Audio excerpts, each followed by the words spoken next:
Hola Leoncio, tú dirás por qué estoy vestido así si nunca me he visto de este modo para estar en la biblioteca. Ahora te voy a contar por qué. Primero déjame saludar a los amigos. Bienvenidos a la biblioteca Girondo Huidoro Vallejo de la Pacheta de Maranga. Los saluda Oscar Limache desde Lima, Perú. Estoy así vestido porque dentro de un rato voy a ir a festejar con mis colegas y mis estudiantes el Día del Maestro. Yo no sé si en todo el mundo se celebra el Día del Maestro un día como hoy, pero eso me lleva a recordar en una clase que estábamos hablando con los estudiantes acerca de la literatura y de los libros y cómo fui haciendo poco a poco esta biblioteca.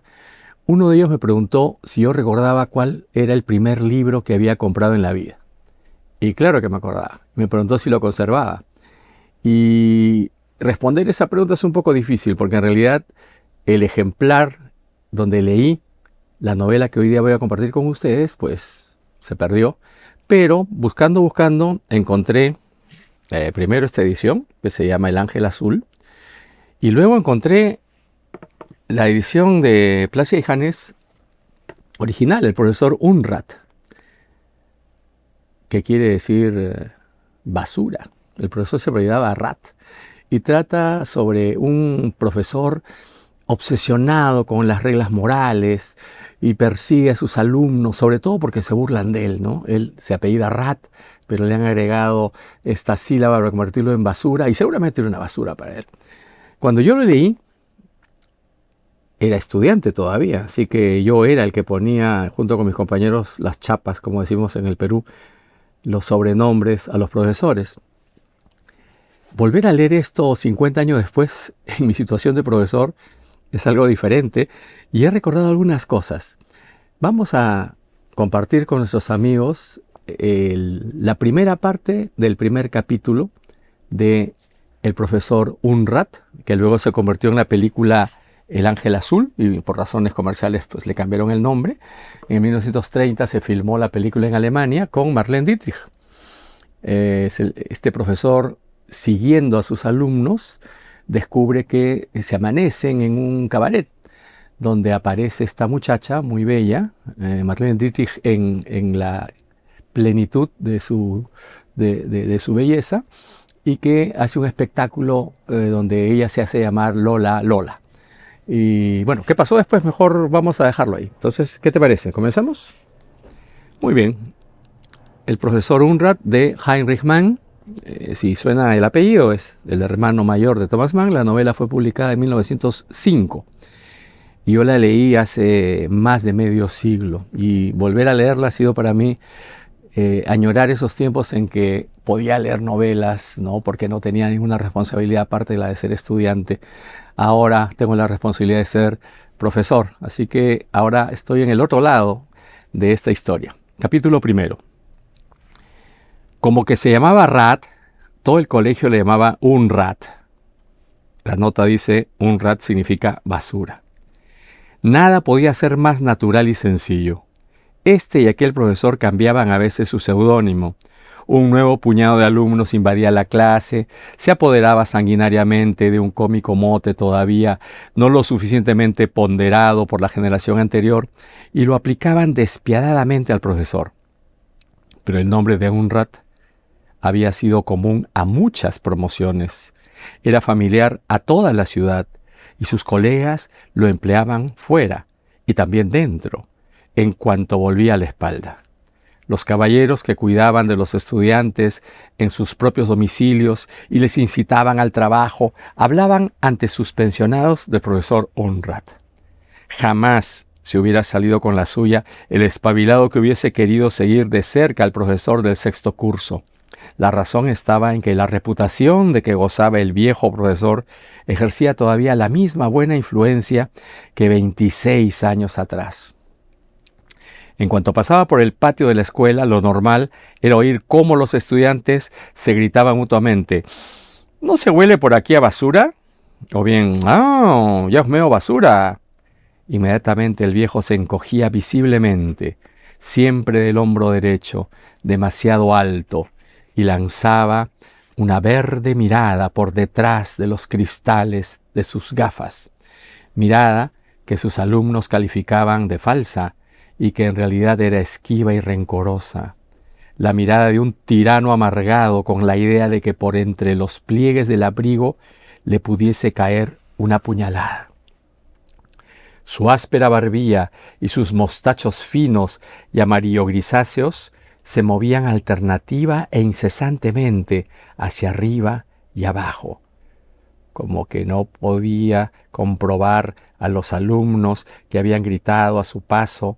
No tenía otro remedio que proseguir su furtiva marcha sobre aquellas piernas macilentas y doblegadas y bajo su pringoso sombrero de albañil. El año anterior, con motivo de la fiesta de su aniversario, el colegio había organizado una procesión de antorchas.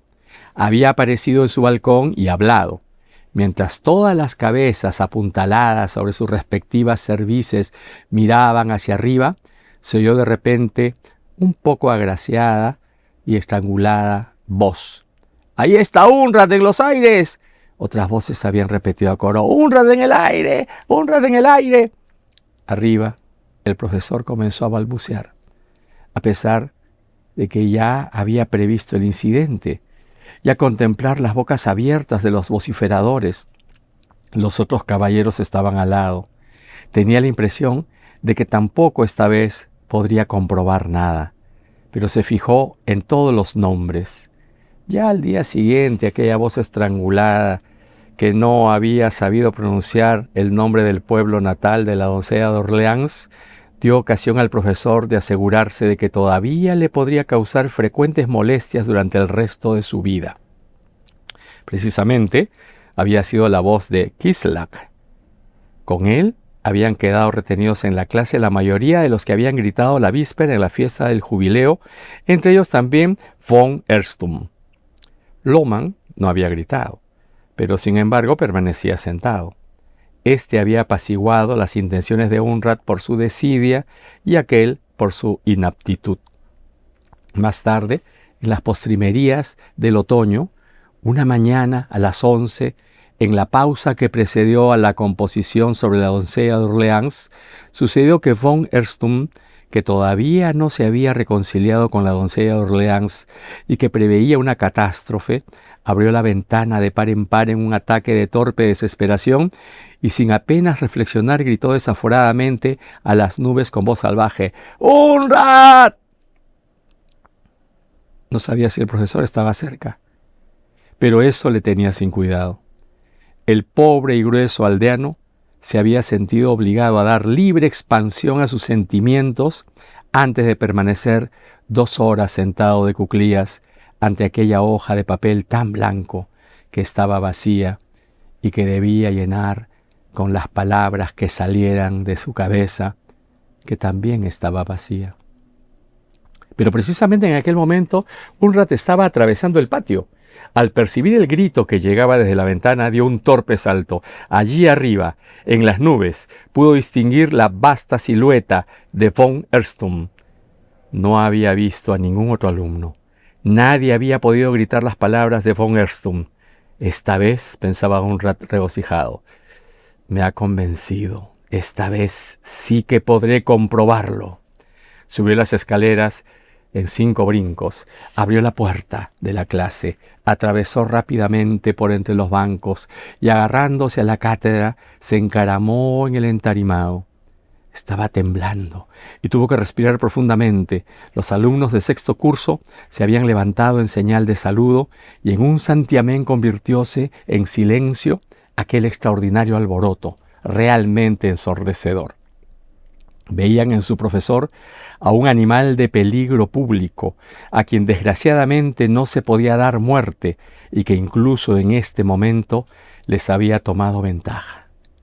El pecho de Unrat trabajaba afanosamente.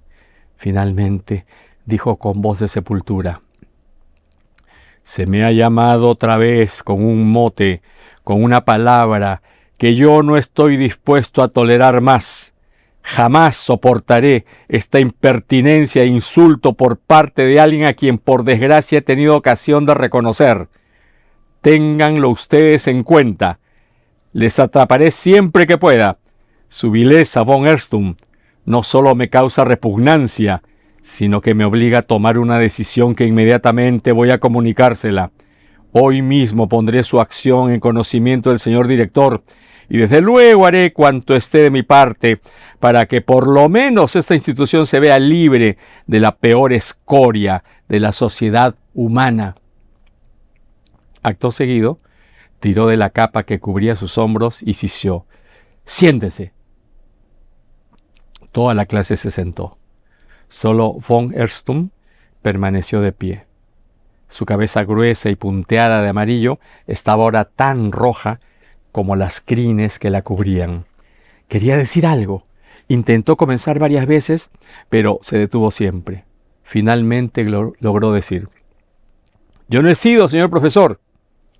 Muchas voces caritativas y solidarias corearon esta aclaración. «Él no ha sido». Unrat pataleó en el suelo. «¡Silencio! Y usted, von Erstum, fíjese que no es el primero de este nombre al cual he detenido en su marcha, y que también más adelante, si no le hago completamente imposible su carrera, le pondré graves obstáculos, como ya hice en su tiempo con su tío. Usted quiere ser oficial, ¿no es verdad, von Erstum? Eso también quería ser su tío, pero jamás logró alcanzar el objetivo de sus estudios y constantemente se le denegó el título de bachiller necesario para prestar el servicio voluntario de un año. Por eso fue por lo que tuvo que ir a una academia particular donde consiguió similares éxitos, hasta que finalmente pudo conseguir el ingreso en la Academia de Oficiales gracias a la condescendencia de las autoridades. Pero al parecer no tardó mucho en tener que interrumpir su carrera. Vamos, la suerte de su tío von Erstum podría muy bien ser la suya propia, o por lo menos muy parecida. Le deseo mucha suerte, von Erstum. Hace ya 15 años que tengo formado mi juicio sobre su familia, von Erstum. Y ahora, en ese momento, la voz de Unrat fue agravándose hasta hacerse cavernosa. Usted no es digno de afilar su infame pluma en honor de la excelsa figura de la doncella. Vamos, lárguese al cabuf. Von Erstum, de inteligencia lenta, seguía escuchando atentamente. Estaba tan atento que sin darse cuenta iba repitiendo con sus propias mandíbulas cuantos movimientos hacía con las suyas el profesor. La barbilla de Unrat, en cuyo borde superior estaban atracadas algunas espinas amarillentas, no dejaba de temblar mientras hablaba entre los ásperos pliegues de su boca que tenían aspecto de rieles y salpicaba con la saliva hasta el primer banco. Ahora gritó: «Tiene usted mucha audacia, muchacho. Le he dicho que largo». Impulsado por el sobresalto, von Erstum se adelantó por entre los bancos. Al pasar por su lado, Kiselak le susurró: «¡Defiéndete, hombre!». Lohmann, que se encontraba detrás, le prometió disimuladamente: «No te preocupes, que ya conseguiremos amansarlo». El sentenciado cruzó por delante de la cátedra y se retiró a la estancia contigua, que hacía las veces de guardarropía de la clase y que estaba en la más absoluta oscuridad. Unrat suspiró desahogadamente una vez se hubo cerrado la puerta tras el grueso muchacho. «Ahora vamos a recuperar el tiempo», dijo, «que este canalla nos ha robado. Angst, aquí tiene usted el tema. Escríbalo en la pizarra». Vamos a dejarlo ahí, ¿qué te parece? Porque luego el profesor, obsesionado en perseguir a sus alumnos, termina conociendo a Lola y la pregunta es, ¿cómo un profesor termina siendo un payaso? El amor, Leoncio. Tendrás que leer este libro para enterarte cómo termina un profesor tan respetado, odiado al mismo tiempo, termina siendo un payaso. Feliz Día del Maestro a los maestros del mundo.